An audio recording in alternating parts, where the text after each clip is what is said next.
अस्सलामुअलैकुम। News special से मैं हूं सलमान कियानी। नाज़रीन, अमरीका और ईरान के दरमियान मुज़ाकरात का इंतहाई अहम दौर कल इस्लामाबाद में होगा। अमरीकी सदर डोनाल्ड ट्रंप ने अपने पैगाम में लिखा, हमारे नुमाइंदे कल पाकिस्तान जा रहे हैं और अमरीकी मुज़ाकराती वफ़द कल शाम इस्लामाबाद में होगा। अमरीकी सदर ने धमकी देते हुए मजीद कहा कि अगर ईरान ने डील कबूल ना की तो उसका हर पावर प्लांट और पुल तबाह कर देंगे। अब कोई नरमी नहीं होगी, ईरान जल्द और नरमी से घुटने टेक देगा। दूसरी जानिब ईरान के तर्जमान वज़ारत ख़ारिजा इस्माइल बकाई का कहना है, अमरीका ने समंदरी नाकाबंदी करके ईरानी बहरी जहाज पर हमला किया है। यह अमरीकी इक़दाम जंगबंदी और बैनुल अक़वामी कवानीन की खिलाफ वर्जी है। इस्माइल बकाई का कहना है कि हमने पाकिस्तानी सालिसकार को बता दिया है कि मुज़ाकरात के लिए इस्लामाबाद नहीं आ रहे। ईरानी फौज ने बहरी जहाज को कब्जे में लेने का अमरीका को जवाब देने का ऐलान किया है, जिसके बाद फिर अमरीका और ईरान के दरमियान कशीदगी बढ़ती नजर आ रही है। फील्ड मार्शल सैयद आसिम मुनीर ने अमरीकी सदर डोनाल्ड ट्रंप को बता दिया है, आबनाए हुर्मुज़ की नाकाबंदी मुज़ाकरात की राह में रुकावट है, जिसके अमरीकी सदर ने फील्ड मार्शल को हुर्मुज़ नाकाबंदी पर नजरसानी की यकीन दहानी करा दी है, जिसके बाद अमरीका और ईरान के दरमियान सर्द महरी का खात्मा होने के बाद बड़ा ब्रेक थ्रू होने का इम्कान जाहिर किया जा रहा है। अमरीका ने खलीज ओमान में ईरानी बहरी जहाज को कब्जे में क्यों लिया? चीन ने भी अमरीका की जानिब से ईरानी बहरी जहाज को कब्जे में लेने की सख्त मजम्मत की है। अमन का रास्ता निकलेगा या मामला फिर जंग की तरफ जा रहा है? पाकिस्तान की जंग बंदी की कोशिशें कामयाब होंगी? दूसरी जानिब अमरीका ईरान जंग की वजह से पाकिस्तान की मईशत पर बुरे असरात पड़ रहे हैं। LNG ना मिलने से लोड शेडिंग का सिलसिला शुरू हो चुका है। LNG ना मिलने की वजह से पाकिस्तान के मुतबादिल क्या ऑप्शंस मौजूद हैं? आबनाए हुर्मुज़ ना खुला तो क्या होगा? हुकूमत ने 2 सालों में 15,000 अरब रुपए से जायद का कर्ज क्यों लिया? बहुत से सवालात हैं, उनके जवाबात के लिए अपने मुअज़्ज़ज़ पैनल की जाने बढ़ते हैं। तो हमारे साथ मौजूद हैं डॉक्टर हुमा बकाई साहिबा, माहिर बैनुल अक़वामी अमूर, अब्दुल्ला गुल साहब चेयरमैन जवानान पाकिस्तान, और डॉक्टर शाहिद हसन सिद्दीकी साहब माहिर मईशत। बहुत शुक्रिया अब्दुल्ला गुल साहब। अब्दुल्ला गुल साहब, आप तक आवाज़ पहुँच रही है? सबसे पहले तो ये कन्फर्म कर लेते हैं।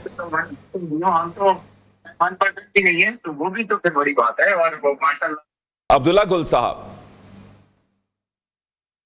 अच्छा ठीक, अब्दुल्ला गुल साहब से दोबारा से रब्ता कीजिएगा और उनको बताइएगा कि अब उनको जो है वो लाइव ऑन एयर ले रहे हैं। इसी हवाले से बात करेंगे, लेकिन अल्लाह मेरे जी अब्दुल्ला साहब, आप तक आवाज पहुंच रही है? क्या कहते हैं, बात और वो यहाँ से अल्हम्दुलिल्लाह सब कुछ ठीक नहीं लगता है अब्दुल्ला साहब तक हमारी आवाज नहीं पहुंच रही। तो नाज़रीन, ये तमाम तर सिलसिला है। इस वक्त जो मामला तमाम दुनिया में बनते नजर आते हैं, यकीनी तौर पर कशीदगी हर लम्हे बढ़ती जा रही है। उम्मीदें आसें इसी चीज की कि पाकिस्तान जिस तरह से सालिसी की कोशिशें कर रहा है, तमाम दुनिया यही चाहती है कि ये मामलात बेहतरी की जानिब जाएं। लेकिन जहां पर मामलात बेहतरी की जानिब जाते नजर आते हैं, लेकिन वहीं पर हमें डोनाल्ड ट्रंप का एक ट्वीट नजर आता है और एक के बाद एक और ट्वीट नजर आता है। इस पर तफसीलन बातचीत करेंगे अपने मेहमानों के साथ, लेकिन एक मुख्तसर से ब्रेक के बाद। वेलकम बैक नाज़रीन, प्रोग्राम के सिलसिले को शुरू करते हैं। अब्दुल्ला गुल साहब चेयरमैन जवानान पाकिस्तान हमारे साथ मौजूद हैं। बहुत शुक्रिया अब्दुल्ला गुल साहब। यही सबसे पहले बड़ा इशू क्या होने जा रहा है, क्या कहते हैं, क्या देखते हैं, कुछ इस हवाले से बताइए। बिस्मिल्लाहिर्रहमानिर्रहीम। वो कहते हैं ना जी, गैरों से कहा तुमने, गैरों से सुना तुमने, कुछ हमसे कहा होता, कुछ हमसे सुना होता। देखें, अल्हम्दुलिल्लाह अल्लाह ताला ने पाकिस्तान को इज्जत देने का फैसला कर लिया है और मेरा पाक वतन जो है वो इंशाल्लाह पूरी दुनिया में अमन का गहवारा बन के, अमन का पैगंबर बनकर जो है वो नमूदार हुआ है। आपके प्रोग्राम में मैं कितनी दफा कह चुका, मुख्तलिफ जगहों पे मेरे सोशल मीडिया के ऊपर जो व्यूज हैं वो वीडियो के अंदर मौजूद हैं। जब सारे लोग ये कह रहे थे कि जी ये नहीं होगा और मुश्किलात हो गई हैं और ये शायद हो या ना हो, टाइम लगे, मैं अभी भी आपको ये कह रहा हूँ, डोनाल्ड ट्रंप खुद आएंगे। वो ये देखेंगे कि जैसे ही JD वेंस के मौजूदगी के अंदर वहाँ ईरानियन वफ्द ने कोई एक अंडरस्टैंडिंग, जो कि अभी जाहिर है ईरान को भी बहुत सारे तहफ़्फ़ुज़ात हैं और ये किसी ने नहीं पैदा किए, खुद डोनाल्ड ट्रंप साहब के गैर जिम्मेदाराना रवैये बयानात और अमली सबूत ने जो है पैदा कर दिए। पाकिस्तान ने तो बेहतरीन माहौल तैयार कर दिया था, और आई टेल यू कि ये एतवार को या हफ्ते को ही आपका डायलॉग हो जाना चाहिए था और ये फैसला हो जाना था। लेकिन यहूद और हनूद वहां बैठे हुए हैं अमेरिका के अंदर, वो डोनाल्ड ट्रंप साहब को आए दिन बहकाते फिरते हैं, उनको पता नहीं कभी दबाते हैं, कभी एप्स्टीन फाइल का जो है वो डरावा देते हैं, कभी कुछ देते हैं। लेकिन अब उनको ये समझ आ गया कि डोमेस्टिक ऑडियंस को खुश करने के लिए अमेरिका की ये बातें ईरान को काबिल कबूल नहीं है, इसलिए उन बातों के ऊपर ना जाया जाए जो कि उन 10 नुकाती एजेंडे से बाहर हैं। उसी फ्रेमवर्क में रह के ये किरदार होगा। अमेरिका ने अपना ट्रस्ट खुद खराब किया है। 2015 में भी अमेरिका के सदर ही थे जिन्होंने ईरान के साथ डील की थी, और इसका मतलब यह है अमेरिका ने डील की थी। 2018 में डोनाल्ड ट्रंप साहब ने बतौर सदर उन्होंने ये डील कैंसिल कर दी। 2025 के अंदर दोबारा ये डील तकरीबन फाइनलाइज हो गई थी, जिसके अंदर ओमान के अंदर ये तय हो गया था कि ईरान अपना न्यूक्लियर प्रोग्राम तल्फ कर देगा। लेकिन उसके बावजूद हमला किया गया, जो इस बात की अलामत है कि ईरान के ऊपर हमला सिर्फ न्यूक्लियर का मसला नहीं, बल्कि इसराइल की नाजायज रियासत को जो तकलीफ है उसकी वजह से किया गया। हाउएवर 2 न्यूक्लियर रियासतों ने मिलकर हमला किया और ईरान का कुछ नहीं बिगाड़ पाए। अब ये 40 दिन की जंग के बाद टेबल के ऊपर बैठे और उनको ये अंदाजा हुआ कि ये जंग टेबल पे ही खत्म होगी। अब 40 दिन अगर दोबारा भी ये लड़ेंगे तो नतीजा टेबल पे ही बरामद होगा, और वो पाकिस्तान की टेबल पे होगा, इस्लामाबाद की टेबल पे होगा, वो किसी भूटान, वो किसी इंडिया या वो किसी एल सल्वाडोर के टेबल पे नहीं हो सकता। इसलिए पाकिस्तान एक बड़ा मुल्क है, पाकिस्तान ने एक अजीम किरदार अदा किया। हमारे वजीर आजम और हमारे आर्मी चीफ ने तकरीबन 70,000 किलोमीटर इस असना के अंदर मुख्तलिफ ममालिक के दौरे किए और दुनिया को जो है वो कॉन्फिडेंस में लिया, एक अजीम किरदार अदा किया जो 193 मुल्क का यूनाइटेड नेशन ना कर पाया। What he did is amazing, is a history I think. और अब डोनाल्ड ट्रंप साहब जो है वो ये क्रेडिट कभी भी जेडी वेंस को नहीं लेने देंगे। जब वो देखेंगे कि मामलात सज गए हैं और ईरान बिल्कुल ठीक सर। सर कथा कलामी की माजरत, यकीनी तौर पर आप ठीक कह रहे हैं, लेकिन सर जहां पर हम देखते हैं कि एक जानिब ये सब मामलात करने की कोशिश की जा रही है, वहीं पर ट्रंप साहब की ऐसी धमकियां कि यूं लगता है कि अभी सब कुछ ही खत्म हो जाएगा, और उसके बाद फिर उनका बहरी बेड़ा भी अगवा किया जाता है और फिर उनको मुज़ाकरात की मेज पर लाने के लिए कहा जाता है, जहां पर वो खुद इनकार करते हैं। तो सर मामला करना क्या चाह रहे हैं, ये चाहते क्या हैं? अटर कंफ्यूजन है, और कंफ्यूजन लीड्स टू अ किल। ये याद रखें, कंफ्यूज ड्राइवर गाड़ी मार दिया करता है, और अगर वो मुल्क का सदर हो, वो भी न्यूक्लियर का, तो अल्लाह ही रहम है उस मुल्क के ऊपर, हम तो दुआई कर सकते हैं। अब मसला यहाँ यह है कि डोनाल्ड ट्रंप क्या अपने दिमाग से सोच रहे हैं या उनके ऊपर कोई सोच मुसल्लत की जा रही है जबरदस्ती, वो जिसकी भी वजह हो, उनको ब्लैकमेल किया जा रहा हो या जो भी वजूहात हैं। लेकिन डोनाल्ड ट्रंप, एक तो उनका इशू यह है कि वो खबरों में रहना चाहते हैं, चाहे वो हकीकत पर मबनी हो या नहीं। एक घंटे में कई ट्वीट्स कर देते हैं सर, वो ट्वीट्स के जिनका रिकॉर्ड तोड़ दिया कि सर वो पैगामात जो हैं सोशल मीडिया पर दे दिए, वो भी एक घंटे के अंदर इतने ज्यादा बताया जा रहा है, कोई 47 के करीब कोई पैगामात दे दिए।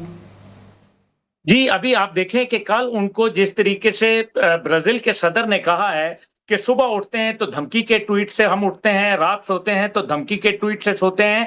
ये तमाम बातें जो हैं, क्या ये डोनाल्ड ट्रंप के इज्जत में, उनके म्यार में और अमेरिका के कद काठ में इजाफा करने का बायस बन रही हैं या कमजोरी का? ये तो फैसला मेरे ख्याल में अवाम कर लेगी। दूसरी जानिब जो है, अभी उन्होंने ये कह दिया कि जी वो आज ही फैसला हो जाएगा। भाई, अभी तक तो अमेरिकी वफ्द नहीं पाकिस्तान पहुंचा, अल्लाह का बंदा। वो आप जो है वो अभी ईरान का वफ्द वहां अभी तय नहीं हुआ कि उन्होंने कौन से बंदे ने आना है, आप कह रहे हैं कि मुआहदा हो जाएगा। मतलब प्लीज हैव अ हार्ट। ये बहरहाल पाकिस्तान कोशिश कर रहा है, और पाकिस्तान इंशाल्लाह, मुझे पक्का यकीन है कि इंशाल्लाह अगले 2 दिन के अंदर आप डोनाल्ड ट्रंप को पाकिस्तान की सरजमीन पे देखेंगे। आपको नजर आएगा कि ये मुआहदा एक अमली सूरत इख्तियार कर गया है। बाद में इसके मल्टीपल राउंड्स चलते रहेंगे, क्योंकि ये एक चलें सर, इस पर मजीद भी बात करेंगे। बिल्कुल ठीक है जी। ठीक हो गया सर, इस हवाले से आपसे मजीद ही बात करेंगे। डॉक्टर हुमा बकाई साहिबा ने हमें ज्वाइन किया है, बहुत शुक्रिया डॉक्टर साहिबा। किस तरह से देखती हैं जो अभी मामला बनने जा रहे हैं? उम्मीद यही है, आस भी यही है कि कुछ मामला बेहतरी की जानिब जाएं, तो क्या आपको लगता है डोनाल्ड ट्रंप की जो इस वक्त ज़हनी हालत है, जिस तरह से वो कभी धमकी देते हैं, वो यही यूं ही कि कभी गिरेबान पकड़ते हैं, कभी पाँव पड़ते हैं, अजीब सी सूरत हाल है, तो ऐसे में कुछ मामला बेहतरी की जानिब जाएंगे? देखिए, अभी भी मैं समझती हूँ क़ब्ल वक्त है, क्योंकि इतनी दफ़ा हाइप हुई है और फिर वो डी हाइप हो गया है। फॉर एग्जाम्पल, जो इस वक्त सूरत हाल थी, ऐसा लग रहा था कि दोनों पार्टीज बिल्कुल तैयार हैं, और फिर ईरान की तरफ से बैक ऑफ हुआ, और अभी ईरान की तरफ से ये बात वाज़ेह नहीं हुई है कि वो लोग आ रहे हैं या नहीं। लेकिन मुझे ऐसा लग रहा है कि इतनी मूवमेंट हुई है तो शायद ईरान की तरफ से भी मस्बत जवाब आएगा, और फिर पाकिस्तान ने एक बार फिर बहुत अहम किरदार अदा किया है। आपको पता है, हाईएस्ट लेवल पर प्रेसिडेंट ट्रंप को directly field marshal Asim Munir साहब ने अपना जो कंसर्न्स थे वो कम्युनिकेट किए, और उन्होंने कहा कि वो उनको अकोमोडेट करेंगे, और उसके बाद आपने ये लेटेस्ट ट्वीट देखी। ये तमाम बातें मस्बत हैं, लेकिन अभी भी मैं समझती हूँ let's not jump the gun, Surat hall develop होने दें। जो हुर्मुज़ का मसला है, जो न्यूक्लियर नॉट है, उसकी एड्रेसल, और फिर वो जो ट्रस्ट डेफिसिट बैठ गया है अमेरिका और ईरान के बीच में, बिलखुसूस उस शिप के कैप्चर के बाद, तो वो सूरत हाल एड्रेस होगी। देखिए, इस वक्त अगर सीज फायर एक्सटेंड हो जाए ना, क्योंकि 48 घंटे रह गए, तो मैं समझती हूँ कि मस्बत पेशरफ्त होगी। इस वक्त मुझे नहीं लगता कि हम जंग बंदी की तरफ जंप कर सकते हैं। अगर सीज फायर की एक्सटेंशन आ गई दोनों तरफ से, और सीज फायर की एक्सटेंशन का इनिशिएटिव अमेरिका ले सकता है। लेकिन डॉक्टर साहब, यहाँ पर जिस तरह से उनका जहाज अगवा करना, ये क्या पैगाम देना चाह रहा था अमेरिका इस सारी सूरत हाल? देखिए, अमेरिका तवातुर के साथ हार्ड पावर को टेबल पर रखता है, और जाहिर है कि अमेरिका की भी अपनी एक डोमेस्टिक ऑडियंस है और ईरान की अपनी एक डोमेस्टिक ऑडियंस है, और हमें इस बात का भी इदराक करना चाहिए कि, और अमेरिका को ज्यादा, कि जिस ईरान से वो इस वक्त डील कर रहे हैं वो बहुत मुख्तलिफ ईरान है जिससे वो 2025 में जिनीवा में या दोहा में डील कर रहे थे। ये हार्ड लाइनर्स हैं, पासदारान का इन्फ्लुएंस बहुत हाई है, और वहाँ पर एक फीलिंग है कि नेवर अगेन, मतलब ईरान के साथ कोई आइंदा ये ना कर पाए जो इस वक्त हुआ है, तो दे आर सीकिंग गारंटीज। तो मेरा ख्याल है कि वहाँ अगर कोई किरदार आपने देखा अमेरिका का, तो सूरत हाल बेहतर हो जाएगी। इसलिए ईरान भी कोई फॉरएवर जंग नहीं चाहता और ना उसे सस्टेन कर सकता है। बिल्कुल। तो overall the will to end the war है, लेकिन वो जो हमें गुड स्पेस चाहिए दोनों के बीच में, वो नहीं मिल पा रही। तो इस वक्त मैं कॉशियसली यही कह रही हूँ कि यही बात जो है, आपने कहा कि एक गुड स्पेस जो है वो नहीं मिल पा रही, तो ये कंफ्यूजन कैसे खत्म होगी कि जहां पर हमें यूरेनियम के हवाले से एक डेडलॉक नजर आता है, और अगर फर्ज करें इस हवाले से ईरान की शराइत जो है वो मान ली जाती हैं, तो क्या एक मजबूत ईरान इसराइल को काबिल कबूल होगा? देखिए, ये सब हाइपोथेटिकल बातें। इस वक्त जो इमीडिएट हमारा कंसर्न है वो ये कि जंग दोबारा शुरू ना हो, और दूसरी बात ये कि जो सेंटिमेंट एकदम से नेगेटिव हुआ है, जिसका इम्पैक्ट आप हर वक्त देखते हैं हर जगह, इमीडिएटली मार्केट्स क्रैश करती हैं, इमीडिएटली ऑयल प्राइसेस ऊपर जाती हैं, और फिर आपको समझ में आता है कि ये जो हुर्मुज़ का कंट्रोल है ये सिर्फ हरीफ के लिए नहीं होता, इसका इम्पैक्ट ग्लोबल इकोनॉमी में होता है। पिछले दिनों आपने सुना था हुटीज ने बंदुल अरब को भी बंद करने की बात की थी रेड सी में।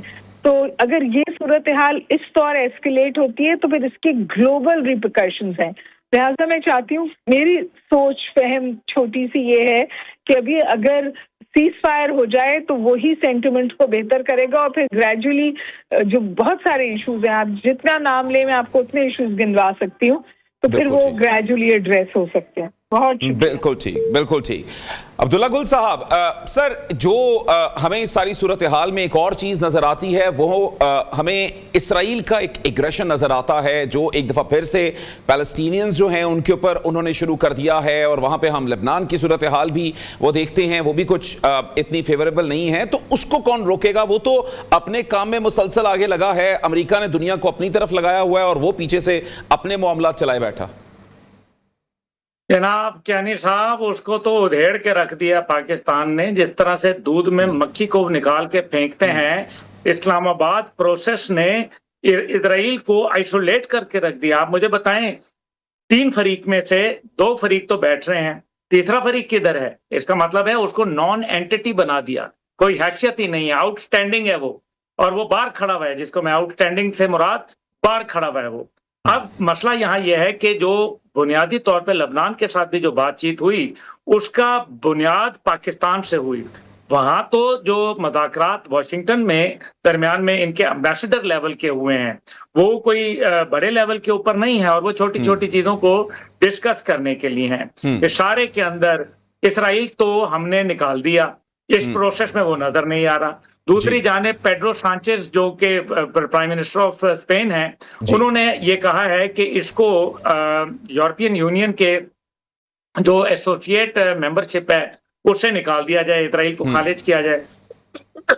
अब ये सारी चीज़ें जो हैं, ये आखिर हो रही हैं। यूनाइटेड हम्म नेशन का ये कहना है कि यूनाइटेड नेशन बोल रहा है कि जनाब असला नहीं देना अब इसराइल को, असले पे हम्म पाबंदी लगाओ। हम्म अमेरिका दे दे, हो सकता है वो देगा, लेकिन क्या यूरोपियन यूनियन भी देगा? हम्म तो मुझे नहीं लग रहा कि यूरोपियन यूनियन का मूड है। हम्म इटली ने उनके साथ डिफेंस डील खत्म कर ली। तो ये हम्म तमाम कामयाबियां आखिर कौन ले रहा है? ये हम्म किसकी हिकमत अमली की वजह से हो रहा है? ईरान का बहुत बड़ा किरदार है, लेकिन पाकिस्तान का भी कोई किरदार कम नहीं है। हम्म, आप देखें कि इंशाअल्लाह ताला आने वाले वक्तों में क्या होगा। लेकिन इंशाल्लाह। जैसे डॉक्टर हुमा बकाई साहिबा कह रही थी, उनका अपना एक पॉइंट ऑफ व्यू है। लेकिन हम्म देखें ना, वो एक डॉक्टर हैं और मैं एक अवाम का आदमी हूँ। मैं तो सीधी-सीधी बात जानता हूँ, मुझे कोई ज़्यादा इसकी डीप एनालिसिस मैं नहीं जानना चाहता। झटका आदमी हूँ, झटके ही बात करूँगा। हम्म सीधी-सी बात आप समझे, अमेरिका के पास टाइम नहीं है। अमेरिका के हम्म पास टाइम इसलिए नहीं है क्योंकि मिड टर्म इलेक्शन आ रहे हैं। अमेरिका हम्म के पास टाइम इसलिए नहीं है कि वो डिप्लोमैटिक तन्हाई का शिकार हो चुका है। अमेरिका के पास टाइम इसलिए नहीं है कि अरब दुनिया के पास भूख का एक नया बहरान जन्म लेने वाला है। हम्म 85% खुराक उनकी डिपेंडेंट है बहरी जहाज़ों के ज़रिए आना। उनका हम्म 1 करोड़ लोगों का पानी डिसैलिनेटेड वाटर के ऊपर मबनी है, जहां अब इस टाइम पे आपने हुर्मुज़ में जी तेल के टैंकरों को हम्म निशाना बनाया जा रहा है और तेल हम्म स्पिल कर रहा है, जिससे पानी कंटामिनेटेड हो रहा है। तो बिल्कुल ये ठीक। एक इतना बड़ा बहरान बताते खुद जन्म लेने वाला है, हम्म जो अगर अभी ना संभाला फौरन, तो फिर आप भूल जाएं सारी बहरानों को, ये जंग वंग आप भूल जाएंगे, लोगों का खाना बिल्कुल ठीक। पीना उनका बचाना मुश्किल हो जाएगा। ऐसा कहत पड़ेगा, अल्लाह रहम फरमाए, कि जो इंसान कोशिश के बावजूद उसको नहीं रोक सकेगा। बिल्कुल इसलिए ठीक। ये चीजों को देखें और अमेरिका के अंदर देखें कि अमेरिका के अंदर क्या चल रहा है। अमेरिका के बिल्कुल ठीक। अंदर एक वोट से अभी फर्क पड़ा, और वरना डोनाल्ड ट्रंप के इख्तियारात महदूद कर दिए गए थे। हम्म तो एक वोट आने में कितना टाइम लगता है? दूसरी जानिब आर्टिकल जो अमेंडमेंट 25 की वो बात कर रहे हैं कि सदर को निकाल बाहर किया जाए क्योंकि उनका हम्म ज़हनी तबादन खो बैठे बिल्कुल हैं। ठीक। तीसरी बिल्कुल जानिब ठीक। 60% से ज़्यादा अमेरिकन ये कह रहे हैं कि जनाब डोनाल्ड ट्रंप साहब जो हैं, वो गलत कर रहे हैं और हम बिल्कुल वोट के ठीक सर, हक इसके में नहीं ऊपर हैं। मैं चाहूंगा सर हम गुफ्तगू का सिलसिला जारी रखेंगे। एक ब्रेक का कहा जा रहा है और ब्रेक के बाद और बहुत सी जो डेवलपमेंट्स हैं इस हवाले से, खासतौर पर चीन का जो इस सारी सूरत हाल में स्टांस है, जिस तरह से अमेरिका से एहतजाज किया है उसने ईरान के जहाज के हवाले से, उस पर भी गुफ्तगू करनी है। वेलकम बैक नाज़रीन, प्रोग्राम के सिलसिले को आगे बढ़ाएंगे। अब्दुल्ला गुल साहब, चेयरमैन जवानान पाकिस्तान, हमारे साथ मौजूद हैं। अब्दुल्ला साहब, अब एक और जो सूरत हाल हमें नज़र आती है यकीनी तौर पर, अब जिस तरह से ट्वीट्स आ रहे हैं और अमेरिका ने भी अब ऐलान किया है कि उनका वफ्द जो है वो अब मुज़ाकरात के लिए पाकिस्तान पहुंच रहा है। ईरान ने जो एक रिजिड स्टांस लिया था, अब यूँ लगता है कि शायद वो बर्फ़ भी पिघलेगी। तो अब आप क्या उम्मीद करते हैं कि ये जो सारी सूरत हाल है ये सम अप कैसे होने वाली है? देखिए, सम अप यही होगा, असल में एक रियलाइजेशन प्रोसेस है। अभी अमेरिका एक ज़ाहिर है एक सुपर पावर थी, वाहिद सुपर पावर थी। अब उनको ये अंडरस्टैंड करना पड़ेगा कि वो वाहिद नहीं रहे, बल्कि दुनिया के अंदर मल्टीपोलर वर्ल्ड ऑर्डर जन्म ले चुका है, और हम्म ये आज का नहीं, बल्कि 2021 में ही लेना शुरू हो गया था, जब हम्म अमेरिका का इनखला अफ़गानिस्तान से 2 दहाइयों के बाद हुआ और हम्म वहाँ वो बेमुराद गए। नतीजा ये निकला कि आहिस्ता-आहिस्ता दुनिया के अंदर नई अलाइनमेंट्स होना शुरू हो गई, लेकिन अभी भी लोगों को उनका खौफ था। लेकिन उसके बाद मेरे ख़्याल में ये एक मौका आया कि जब उन्होंने ये सोचा कि शायद 48 घंटे के अंदर वो तबाह और बर्बाद कर देंगे ईरान को। अच्छा, पूरी दुनिया यही सोच रही थी कि ईरान निहत्था, अमेरिका और इसराइल 2 ये एटमी ममालिक, 2 सुपर पावर हैं, तो ये तो वाक़ई उड़ा के रख देंगे, हुँ, ईंट से ईंट बजा देंगे। आपको याद होगा कि विटकॉफ ने कहा था कि हमें हैरानी है कि ईरान ड डोनाल्ड ट्रंप की धमकी के सामने झुक क्यों नहीं रहा? तो ये हुँ, बात तो उन्होंने जंग से पहले कही थी, लेकिन फिर जंग के दौरान हमने जो कुछ देखा, वो एक तारीख़ है। तो अब जो डोनाल्ड ट्रंप साहब के ये तमाम मामलात जो चल रहे हैं, ये एक्चुअली रियलाइज़ेशन के ऊपर है। इसका मैं हुँ, मिसाल ऐसे दूँगा कि आपको याद है कि जब कोई हीरो फ़िल्म का जो होता है, वो बड़ा पॉपुलर होता है, बड़ा लोग उसको पसंद करते हैं। लेकिन वो फिर कुछ अरसे बाद बुढ़ापे का सफ़र कर लेता है। फिर वो हुँ, बड़े भाई या उसको बाप का किरदार देने के लिए तो प्रोड्यूसर तैयार होते हैं, लेकिन हीरो का नहीं देते। हुँ, अमेरिका उस हीरो की तरह है जो अभी भी 80 साल की उम्र में अपने आप को हीरो ही समझता है। हुँ, लेकिन अब वो हीरो नहीं रहा, बल्कि हुँ, दुनिया के अंदर और लोग भी आ गए। सदर शी जिनपिंग ने 2025 के अंदर ये ऐलान कर दिया 3 सितंबर को 80th एनिवर्सरी के ऊपर, जिसके अंदर नए वर्ल्ड ऑर्डर का जब नया वर्ल्ड ऑर्डर 2 जो था उसका इख्तिताम हुआ, तो उसका 80th एनिवर्सरी के ऊपर उन्होंने ये ऐलान कर दिया। फिर आप देखें कि दुनिया तब्दील होना शुरू हो गई और फिर हुँ, ईरान का एक जंग उनके लिए मेरे ख्याल में वाटरशेड साबित हुआ। नतीजा ये निकला कि अमेरिका तनहा से तनहा होता चला गया हुँ, और आज जो वो ये बात कर रहे हैं कि 24 घंटे के अंदर, 1 दिन में, आज के ही दिन में जो है वो मुज़ाकरात तय पा जाएँगे। तो ये इसका मतलब है कि उनकी शेयर डेस्परेशन है। वो ये हुँ, चाहते हैं कि वो ये बावर करा दें कि हम अब मज़ाकरात करना चाहते हैं, लेकिन ये कोई बटन नहीं है कि जब अमेरिका ऑन करे तो बत्ती आ जाए और अमेरिका ऑफ करे तो बत्ती चली जाए।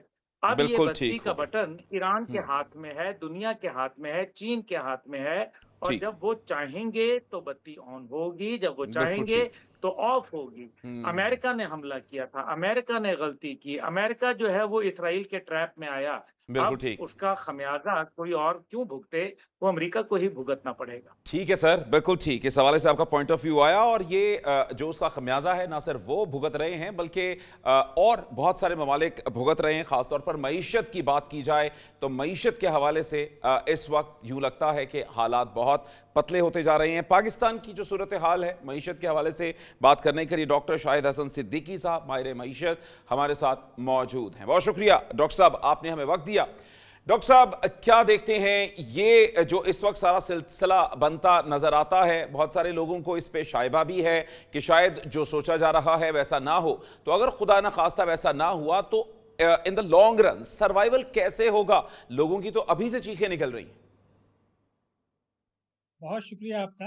देखिए, इस वक्त तो है बेयकीनी की कैफियत है, यकीनन। हम्म, और मुस्तकबिल के मुतालिक कोई बात एतमाद से नहीं कही जा सकती। मगर मैं ये समझता हूँ कि हम्म, ये जंग ज्यादा लंबे अरसे चलने वाली नहीं है। बिल्कुल लेकिन ठीक।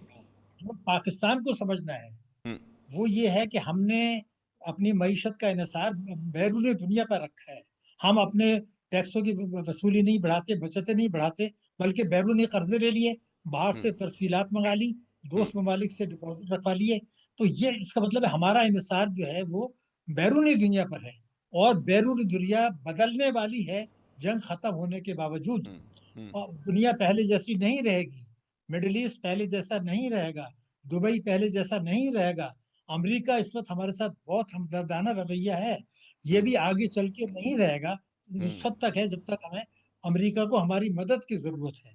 इसका हम्म, मतलब ये है कि हमें इस बात का एहसास करना होगा कि अगले जंग तो खत्म हो जाएगी, मुझे इसमें कोई शुबा नहीं है, लेकिन खत्म होने के बावजूद अगले माली साल से यानी जुलाई से लंबे अरसे तक पाकिस्तान की मईशत मुश्किलात का शिकार रहेगी, हम्म, महंगाई ऊंची रहेगी, खतरात और चैलेंजेस रहेंगे।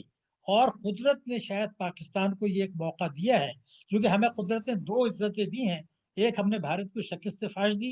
एक, अपना एक सिक्का बनवाया कि हमारे अंदर ये सलाहियत है कि हम ताकतों को बिठा के अपना फॉरेन पॉलिसी में। लेकिन अब हमें ये देखना है कि क्या हम अपनी मईशत को ठीक करने के लिए अशराफिया को नाराज करके जो है वो इस्लाहात करने के लिए तैयार हैं या नहीं।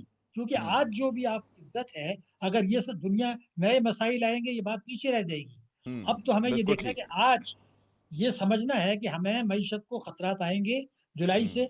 ना मिडिल ईस्ट से जो जो कुछ मिल रहा था वो मिलेगा, अमेरिका का रवैया बदलेगा, आईएमएफ का बदलेगा। तो क्या ठीक। आज की तारीख में हम ये फैसला करने के लिए तैयार हैं कि अगला जो वफाकी बजट आएगा वो टैक्सों के लिए, जिनमें तवानाई के लिए, तालीम सेहत के लिए, अवाम के लिए, करप्शन को काबू पाने के लिए, इंसाफ के लिए, ये हम इस्लाहात करते हैं या नहीं, इस पर हमारे मुस्तकबिल का इन्हिसार होगा कि हम ठीक, मुस्तकबिल में बिल्कुल ठीक। खुदा न खास्ता खुदकशी करते हैं या हम आगे तरक्की करने की तरफ जाते हैं। ये बिल्कुल ठीक। कुदरत ने हमें तो जनाब, सर एक जी। और जो सूरत हाल है, एलएनजी की हम कमी देखते हैं कि जिसकी वजह से लोड शेडिंग का एक सिलसिला जारी है। लोगों की चीखों पुकार लोड शेडिंग ने भी अब शुरू करवा दी है। तो क्या मुतबादिल जराए हैं पाकिस्तान के पास इस मुश्किल से निपटने के लिए?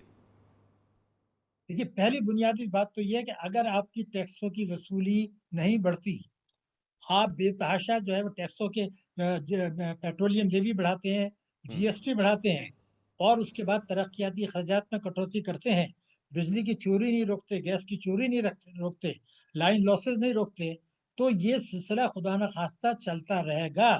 इसका मतलब मैंने जैसे पहले भी आपसे अर्ज किया था कि ये समझ लें कि ये वक्त है कि हमें मईशत को ठीक करके अशराफिया की मईशत से पीछे छुटा के, आईएमएफ से पीछे छुटा के इस्लाहात करनी है, या हमें आईएमएफ के कर्जों के चुंगल में रह के खुदकशी करनी है। ये आज फैसला कर लें।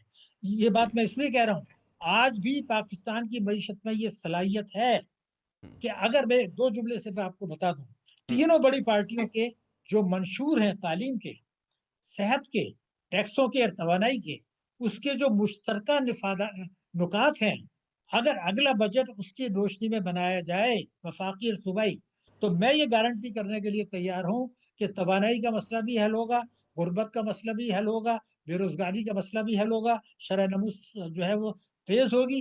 तो ये फैसला आज आपको करना है और अगर नहीं करते तो खुदकशी का फैसला कर लें। लेकिन सर यहाँ पे एक और जो चीज है सर, ये भी अब क्योंकि सामने आई है कि 15,072 अरब रुपए का कर्ज 2 सालों में ले लिया है हुकूमत ने। तो सर तरजीहात तो इनकी ये हैं, ये पैसा इतना इन्होंने ले लिया, ये गया किधर?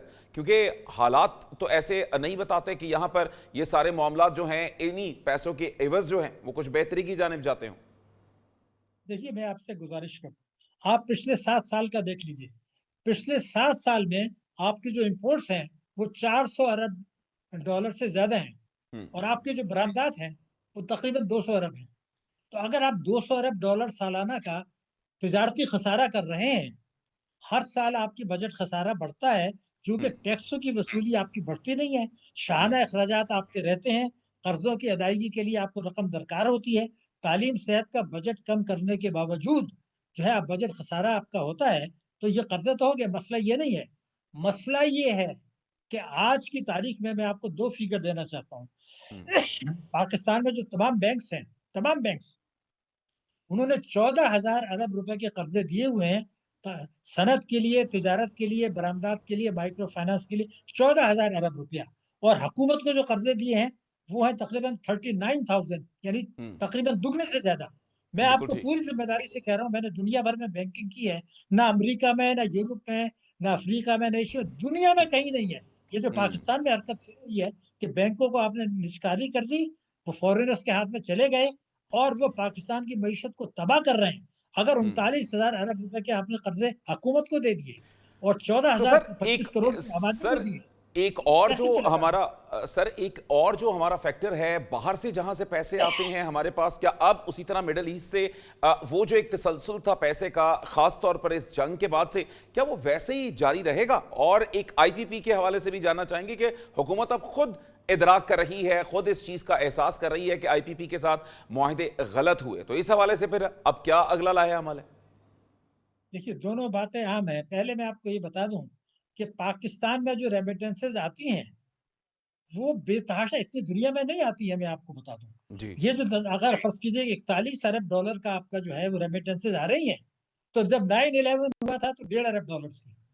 तो 41 अरब में से 50% जो है वो मिडिल ईस्ट से है और इसमें तकरीबन जो है 10-15 अरब डॉलर वो हैं जो ब्लैक मनी वाइट हो रहा है। हर 1 लाख, मैं रिकॉर्ड पे आपको बता रहा हूँ, हर 1 लाख डॉलर की जो रेमिटेंस बाहर से आती है उस पर पाकिस्तान को टैक्सों में 45 लाख रुपया सालाना नुकसान होता है, क्योंकि इनकम टैक्स ऑर्डिनेंस 111(4) है और आप ये करते हैं कि लोग चोरी का पैसा बाहर भेजते हैं हुंडी हवाले से, वो रेमिटेंस पाकिस्तान आ जाती है। तो मैं अगर आपको बताऊं कि हमारी जो रेमिटेंसेज हैं वो और हम बरामदात, वो हमारी रेमिटेंसेज ज्यादा है, बरामदात कम है। क्या आपको पता है कि हमारा दुश्मन भारत, उसकी रेमिटेंसेज 124 अरब डॉलर की है और उसकी बरामदात 777 अरब डॉलर है, बरामदात 7 गुना, हमारा उल्टा है। तो ये तो खुदकशी है। ये बरामदात, ये रेमिटेंसेज आ क्यों रही है? क्योंकि आपको रेमिटेंस बरामदात बढ़ाना नहीं चाहते। अगर मैं आपको एक फिगर दूं तो आपको जवाब मिल जाएगा। पिछले चंद वर्षों में पाकिस्तान की बरामदात बढ़ी है 7 अरब डॉलर और रेमिटेंसेज बढ़ी है 27 अरब डॉलर। ये तो खुदकशी है। बरामदात आएंगे तो रोजगार मिलेगा, नंबर एक। अब बिल्कुल आपने ठीक। दूसरा सवाल किया आईपीपीएस का। देखिए आईपीपीएस का ये है कि मैं आपको रिकॉर्ड पर बता रहा हूँ, आज की तारीख में हुकूमत ये ऐलान कर दे कि हम आईपीपीएस का मामले को फोरेंसिक ऑडिट करा रहे हैं, मैं आपको यकीन दिलाता हूँ ये घुटनों के बल चल के आएंगे हुकूमत के पास कि जी माफ करें, हमारे मुआहदे को आप रिवाइज कर दें। लेकिन ये लोग हुकूमत पर असरअंदाज हो रहे हैं, ये नहीं करने दे रहे हैं। हमें भी पता है कि वो मुआहदात जाली गलत हुए थे और वो तीनों पार्टियों ने किए थे, एक पार्टी ने नहीं किए। तो आज अगर आप फोरेंसिक ऑडिट करा लें, मैं आपको तो यकीन दिला रहा सर हूं अगर हुकूमत की वेल हो तो कोई हुकूमत को रोक सकता है इस सारे मामले में? हुकूमत की तो विल नहीं है, लेकिन पार्लियामेंट की भी विल नहीं है, तीनों पार्टियों की भी नहीं है, सूबों की भी नहीं है। मैं आपसे ये कहना चाहता हूँ कि या मैंने अभी कहा था कि या आप खुदकशी कर लें या आज फैसला कर लें कि आपने चंद लोगों को नवाजना है, चंद हजार लोगों को नवाजना है, या 25 करोड़ की आबादी लेकिन सर जोहरी ताकत हुकूमत ने तो सर वो अपना एक और एम बना लिया है कि उन्होंने कहा कि जी ये 3 सालों में 100 अरब डॉलर से जायद की रकम जो है वो बाहर गई है और मोहसिन नकवी साहब ने कहा कि जनाब इसी में से कुछ वापस ले आए। तो सर ये अब किस तरफ हुकूमत जाने की कोशिश कर रही है? कुछ भी नहीं कर रही है। मैं आपको यकीन दिला रहा हूँ, मैंने 1999 में सुप्रीम कोर्ट ऑफ पाकिस्तान में उनकी रिक्वेस्ट पर लूटी हुई दौलत को कैसे लाएं उसकी तफसील बताई थी और कई सफात पर मुश्तमिल सुप्रीम कोर्ट की बेंच ने उसको नकल कर दिया है। और वो ये कहते हैं कि कोई इस पर बात करने के लिए तैयार नहीं है। हुकूमत को भी पता है कि मेरे पास जो फिगर्स हैं, 350 अरब डॉलर 350 अरब डॉलर पाकिस्तान से गया है बाहर और उसकी उनमें से बहुत सौ की तफसीलात मौजूद हैं। लेकिन हमारे जो वजीर दाखिला साहब है उन्होंने एहतियात से बात की है, उनको गलत कोट किया जा रहा है। उन्होंने ये कहा है कि जनाब आप लोग कहते हैं कि 100 अरब डॉलर है, तो उन्होंने नहीं कहा। आप ये कहते हैं कि 100 अरब डॉलर गया, बिजनेस कम्युनिटी को चैलेंज कर रहे हैं, लेकिन मैं आपको यकीन दिलाता हूँ वो पैसा नहीं आएगा जब तक आप उसको इनको ये नहीं पकड़ेंगे नहीं। जैसे मैंने आईपीपीएस को कहा, मैं आज आपको रिकॉर्ड पर बता रहा हूँ कि बहुत से लोगों के जो नाजायज पैसे हैं उसकी तफसीलात हुकूमत के पास हैं, सुप्रीम कोर्ट को बताया गया था। हमें पता है कि दुबई की प्रॉपर्टीज बाहर जो डिपॉजिट हैं वो हुकूमत के पास मौजूद हैं, खाली इस हुकूमत के पास नहीं है। इमरान खान ने तो दुनिया तबाह कर दिया पाकिस्तान को। आज मैं आपको तो सर ये दुबई में जिस तरह से पैसे चले गए तो अब के हालात के बाद अब तो वापस आने चाहिए। अब तो यूं लगता है कि दुबई से ज्यादा पाकिस्तान महफूज है। जी नहीं, बिल्कुल नहीं आएंगे। उसकी वजह ये है कि वो ये कह रहे हैं दुबई वाले जिनके पैसे हैं कि भाई आज पाकिस्तान में जिन लोगों के पैसे हैं वो आप उनसे पूछ रहे हैं कि आप बाहर कहाँ ले जा रहे हैं, हम भी सिंगापुर ले जाएं। पाकिस्तान नहीं आएंगे। ये अपने आप को धोखा देने वाली बात है। अगर इन लोगों को पकड़ लें जिनकी तफसीलात हुकूमत के पास हैं, सुप्रीम कोर्ट के पास हैं, जिनके बाहर चोरी के पैसे हैं, जिनकी प्रॉपर्टीज है, अगर उनको पकड़ लें तो आएगा। लेकिन मुल्क के कानून के तहत वजीर दाखिला साहब ने जो बात की है, उन्होंने ये नहीं कहा कि 100 अरब डॉलर गए हैं, उन्होंने कहा है कि आप लोग बिजनेस कहते हैं वो पैसा नहीं आएगा। मैं आपको बताता हूँ बिल्कुल नहीं आएगा। अगर आएगा तो कैसे आएगा? रोशन डिजिटल में महंगी शरह सूद पर आएगा कि जब चाहे वो वापस ले जाए। लूटा हुआ दौलत पाकिस्तान लाने का जो मैंने तरीका बताया था, जो सुप्रीम कोर्ट ने अपने जजमेंट में लिखा है, आप 5-6 सफे पे लिखा है कि किस तरह होगा, लेकिन हुकूमतें तैयार नहीं है, कोई पार्टी तैयार नहीं है। अगर अवामी दबाव पड़ेगा तो आ जाएगा, वरना नहीं आएगा। बिल्कुल ठीक। डॉक्टर शाहिद हसन सिद्दीकी साहब, माहिर मईशत, आपने हमें टाइम दिया, बहुत शुक्रिया आपका। यकीनी तौर पर पाकिस्तान की जो सूरत हाल है, एक विल की ज़रूरत है, एक वो विल कि जो इस वक्त हम अमेरिका और ईरान की सुलह में तो दिखा रहे हैं, वही विल हमें चाहिए है अपने मुल्क के हालात बेहतर करने के लिए, अपने मुल्क के अवाम की किस्मत को संवारने के लिए भी वही विल चाहिए। अब देखते हैं कि वो विल किस वक्त आवाम के काम आती है और किस तरह से मामलात बेहतरी की जानिब जाते हैं। एक नए प्रोग्राम के साथ कल फिर हाजिर होंगे, तब तक अल्लाह हाफ़िज़।